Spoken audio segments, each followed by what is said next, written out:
Одарабыз көтөрөбүз өзүнчө немете албайт. Мына карындашым жылдырам.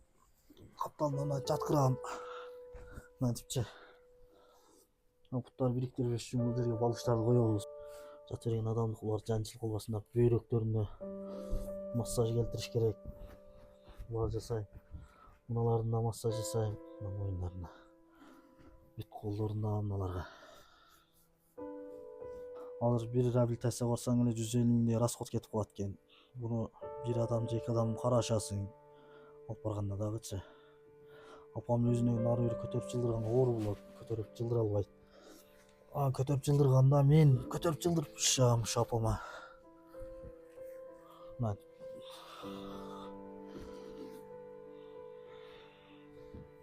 биринчи курсту бүтүп, экинчи курска көчүп, бир ай окугандан кийин жол кырсыгына калдым.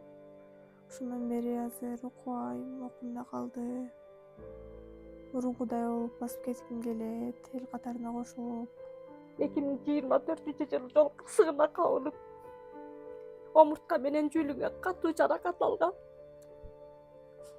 Ошондон бери ушул менин кароомдо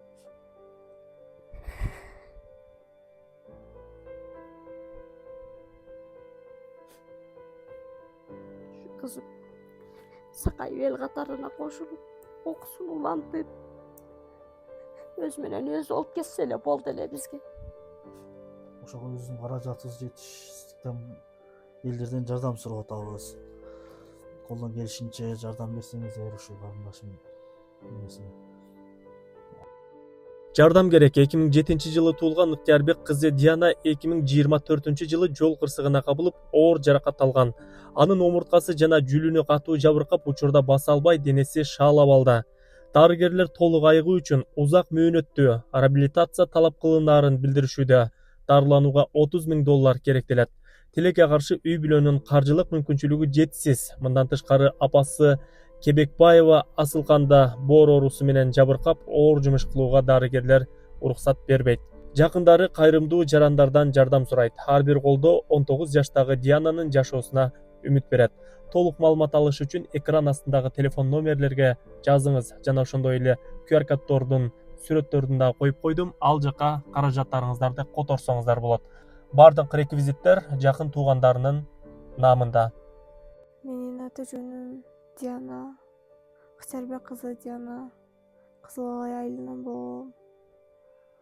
2024-жылы жол кырсыгына кабылып, жүлүн омурткам жабыркаган. Ошондон бери постельный режимдемин. Өзүм туруп баса албайм азыр. Апам карайт. Үйдөгүлөр карайт. Бир адамдын кароосундамын. Университетте окуйт элем ооба. Биринчи курсту бүтүп, экинчи курска көчүп, бир ай окугандан кийин жол кырсыгына калдым. Ошондон бери азыр окубайм, окуум да калды. Мурункудай болуп басып кетким келет, эл катарына кошулуп. Мен ушу Алай районунун Кызыл Алай айылында жашайбыз. Аты жөнүм Кебекбаева Акылкан. Ушу кызды кичинесинен багып алдым эле. Кызым жок. 2024-жылы жол кырсыгына кабылып, омуртка менен жүлүнгө катуу жаракат алгам. Ошондон бери ушул менин кароомдо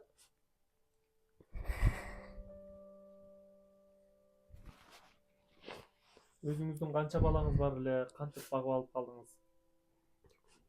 өзүмүн 2 уулум бар эле. Ушу кыз жок, анан ушуну сиңдимдин кызын багып алдым эле. 1,5 жашында бакканмын. 2024-жылы октябрь айында жол кырсыгына кабылып ушундай болуп калды. Студент эле окуйт эле, окуусу дагы калды. Ошол авария туурасында айтып берсеңиз, ичинде канча адам болгон?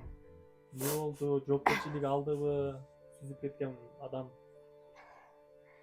Ичинде өзү эле болгон. Себеби нар жакта булар тойдон шеттен келатканда мас балдардан качып, ошол баланын машинасына өзү түшүп, ушул балага түшүп алайын деп, наркы балдардан коргонуп түшүп, анан катык түшкөн экен деп балаң кургур.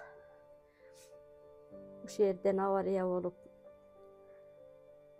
ошо ушундай акыбалга туш болуп калды. Күлчө Алай районунун Күлчөнүн больницасына жаткызылган бир күн. Ошол жерден бир сутка кармашып, эртеси Ош областындагы больницага түшүп калганбыз. Ошол жерде жатты да, 1 айга жакын ошол больницада жаттык. Тынбай мындай дары дармеги болот, бунун кандын дарыларын алып берем. Жетишсиз болом да, памперсине чейин кыйналып калып атабыз. Ушуга реабилитациялык центриге алып барганга көп каражат кетет экен. Сен ушундай тренажерлорду алышыбыз керек экен. 1 айда эле 100 миңдей акча кетип калып атат. Ого биздин каражатыбыз деле жетишсиз болуп атат. Күйөөм жок. Ушу кызымыз сакайтып алайын дейм. Алым жетпей, эл катарына кошуп.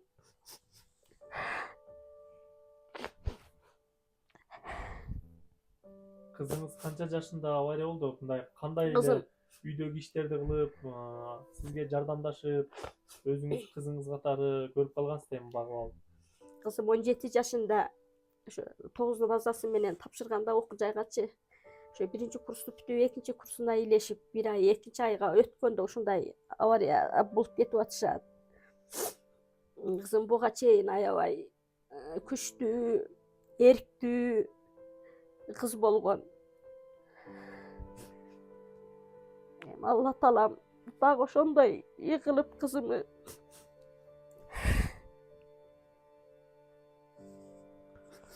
Азыр кантип карап атасыз эже? азыр акасы массаждарды жасайт, бир маал. Өзүм жуундурам, өзүм тарандырам, памперстерин өзүм алмаштырам. Народ арып карайт балам. Бул дагы чоң балам. Бул чоң балам дагы үйлүү жайлуу болуп кетиш керек эле. Буну мен карандай колума карпап отурам, ушу кызыма жардам берип, ушуну сакайтып алалык деп.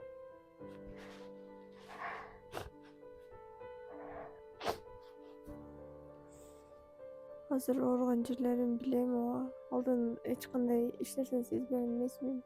Сезбей эле түзмөн жатат болчумун. Мойнумда корсетим бар эле. Колумда сынган болчу. Азыр колум гипстен чыккан. Мойнумда корсет дагы алганмын. Бирок колум жакшы айылга элек дагы деле ооруйт. Өзүм оодарыла албайм. Буттарым аз кичине болсо да сезип калдым. Эми бирок анча сезе албайм, кээде сезбей калам. Бир катуу ооругандай жаман катуу ооруйт. Оорусуна чыдай албай кетем. Дарыларды ичесизби ал маалда? Алдын дары иччүмүн, анан азыр ичпейм. Уже дарыларым бүткөн.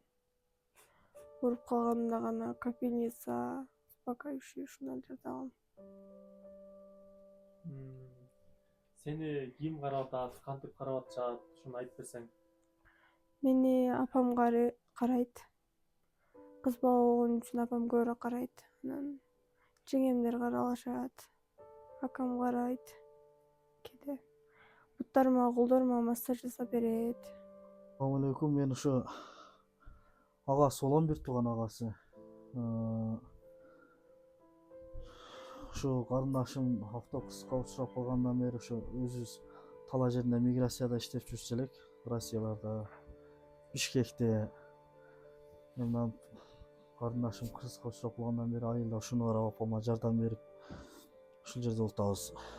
Карындашым ошо үйгө келгенден кийин, больницада реабилитацион центрлерден келгенден кийин өзүм ушинтип үйрөнүп алган, жалым жетишинче врачтардын көрсөтүүсү менен массаждарды жасайм буту колдоруна. Себеп буларды жасап турбасам, могул жерде тарамыштар, мына буттардын эмеси, тизелер катып, кийин акырындап баягы басканга немели улбай калат экен да. Бутуна басып кеткенге. Уже булар катып кетет экен да, уже басканда да бул дагы кыйынчылыкка тургузат экен. Ошон үчүн азыр булар жумшартып күнүнө бир маал жасайм. Тарамыштарды, тизелерди, бүт муундарды, мына чувстволоруна келтирип, мыналарына неме сигнал берип турам. Мына жактан сигнал чакыртыпчы.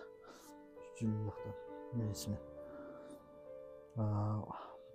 Ушу баш бармагынан баштап кулагына чейин массаж кылам. Кайжден анан бул өзүм мурда 60 килограммдай чыкчу эле карындашымчы 58-60га чейин барчу эле. Азыр эми ушунтип жаткан адам ушинтип арыктап кетет экен да, мына буттары арыктап нечкелеп барган сайын сөөк эле калып атат эми. Ушулорго реабилитацияны тынмай кылдырыш керек экен да. Бул мүмкүнчүлүк болсо ошол 5-6 ай чыгарбай ошо реабилитацияда дагы неметип анан 2 ай эле дем алдырып кайра дагы реабилитацияга жаткырып баягындай физический машыктырып, тренажерлор менен машыктырып ушундай кылыш керек экен да. Мына опрессия кылганга уже кечигип калыпсыз, 18 сааттын ичинде опрессия кылып калыш керек экен эле. А биз биринчи кабыл больницада жылдырганга болбойт деп врачтардын немеси менен бир сутка жатып калганбыз. Ошо менен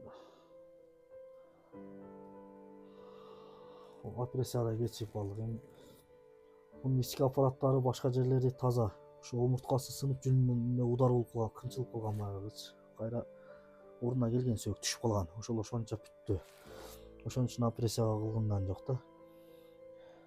Колдору сынган ал жерде ички немеси.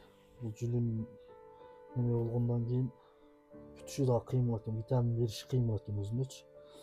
Бунусу 1 жыл дегенде бүттү. Мына гипс чечилип, мыналар сакайып калганда уже 5-6 ай эле болуп калды. Так 1 жылда ушунун айгай менен да жүрдүк. Ошо күндө ушинтип карайбыз, массаж кылып, ичтерин массаж кылабыз, ичи катып калат, жатып калган адам ичи катып калат экен. Массаж кылам, ошо ичи катып калбаганга аракет кылып, ошентсем эле катып кала берет. Анан баягындай дарылар менен чүрөбүз, заңдарын дарылар менен чыгарабыз. Бул полистерин иштебейт, бул жактарга сигнал жакшы бербейт. Бул жерде бир экөөсү эле сезсе, кайсын ал сезет эле, мына экөө сезсе, мына үчөө сезбейт эч нерсени. Мындайдан жок чувство. Денелери уже терилери бошошуп калды. Кичине бирдеме удар болуп, бирдеме болсо эле сыйрылып, бир нерсе боло берет да. Пальчиктер иштейт, мына билектер иштейт, мына аяктар иштейт, бирок мындай көтөрүп неметип, өз алдынча тамак ичкенде дагы кашыкты кармай албайт, бышык. Уверенность кармай албайт да. Мындай кымчып алып өзү аракет кылып жейт, бирок бул жагы мына бардык чувство бар, иштейт. Бирок мыналары неме болбойт да. Мына иштебейт, себеп бул сынып 1 жыл немеде кармалып калганда, ошон үчүн болсо иштейт эле, бул сынбагандачы. Коңгол иштейт эле, пальчиктеринден бериш. Врачтардын айтышыбойча иштегенге мүмкүнчүлүгү бар эле. Себеп мына сол жагынан карагандачы. Шу моюнун 5-6 омурткасы сынган. Мына нары бери оодарабыз, көтөрөбүз, өзүнчө немете албайт. Мына карындашым жылдырам, капталына жаткырам. Мынтипчи. Буттарды бириктирбеш үчүн бул жерге балычтарды коебуз, баягындай өзүнүн немелери бар. Мына алып түздүп жаткырабыз. Түздүп жаткырып. Ошол массаждын немеси анан мыналарды массаж кылам, аркаларын, жамбаштарын. Бул жерде уже баягы жатып берген адам пролежи болуп кетет экен. Пролежи бар. Мына белдерин жасайм. Полный мына омурткаларын, немелерин. Жатып берген адамдыкы булар жанчылык болбасын деп бөйрөктөрүнө массаж келтириш керек. Булар жасайм. Мыналарына массаж жасайм, мына моюндарына. Бүт колдоруна, мыналарга. Ушуну өзүнүн азы менен сүйкөпчү. Анан ушул памперс өзү зараа кыла албайт, өзү неме кыла албайт. Билбейт да. Апам ушул памперстерин алмаштырып берет деп. 4 мал, 5 мал памперс алмаштырып, мен памперстерин алмаштырып берем. Балам ушу массаж жасап, нары оодарып, бери оодарып, жуындурганда өзүбүз жуундуруп, ушинтип аракет кылып атабыз. Ошо анан эми 1,5 жылдан бери өзүбүз карадык, алгыс 7-нчи ошо топтогон акчалар бар эле, эми ошо акчалар бар. Мал салдар бар эле, олорду сатып. Азыр бир реабилитацияга барсаң эле 150 миңдей расход кетип калат экен. Буну бир адам же 2 адам карашасың. Алып барганда дагычы. Апам өзүнө нары бери көтөрүп жылдырганга оор болот, көтөрүп жылдыра албайт. Көтөрүп жылдырганда мен көтөрүп жылдырып турушам ушу апама. Мына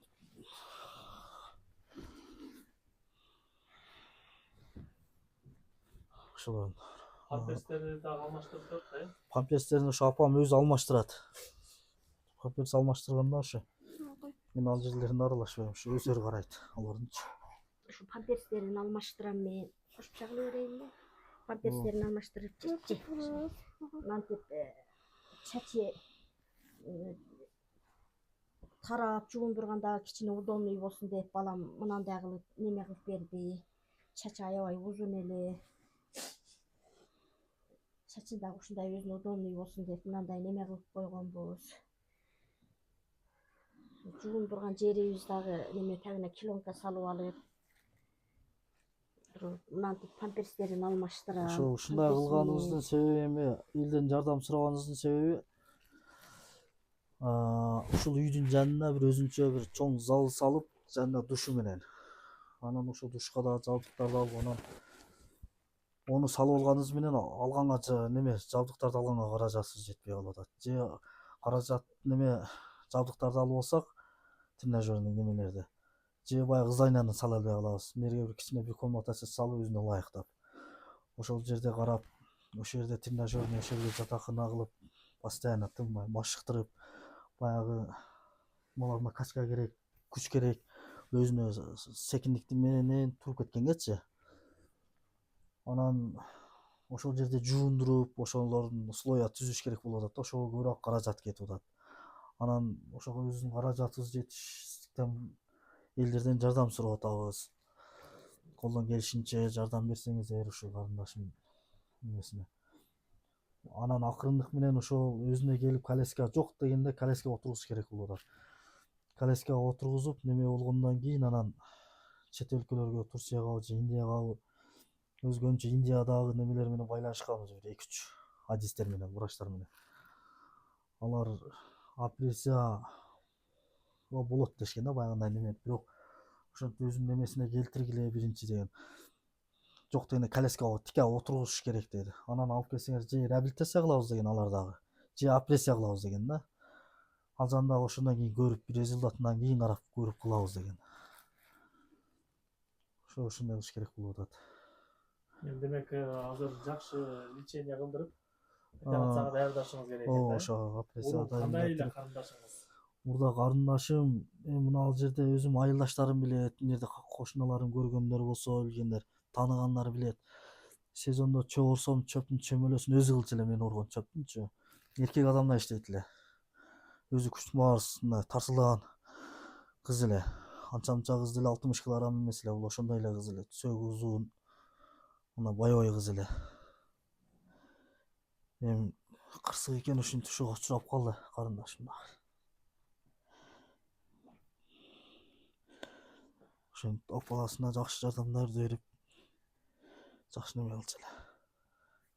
Үйдө кадимкидей эле жумуштарды кылып, сиздерге жардам берип, Нандарды жабат эле, кирлерди жууйт эле. 7-8 классында уйларды сабап, кадимгидей тандырган нандарды жабат эле, ошондой эле кезинде. Кичинекей эле кезинде. Чыйрак эле дагы. Тамал эле.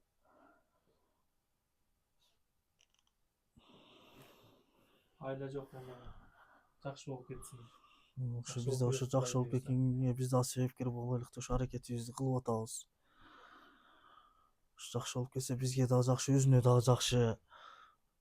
Көбүнчө өзүнө жакшы ошо.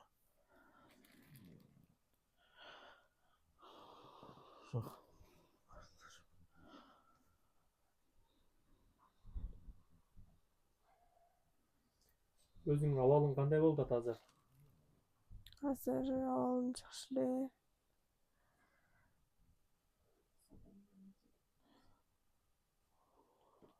Баса албаган эле жерим болбосо, баары жакшы эле азыр. Эртерээк бутума туруп басып кетсем. Жок дегенде ушу коляскага отуруп, кичине өзүнүн аракетин кылып калганда кайра окуусун уланта эле дейбиз. Ошо окууларын улантса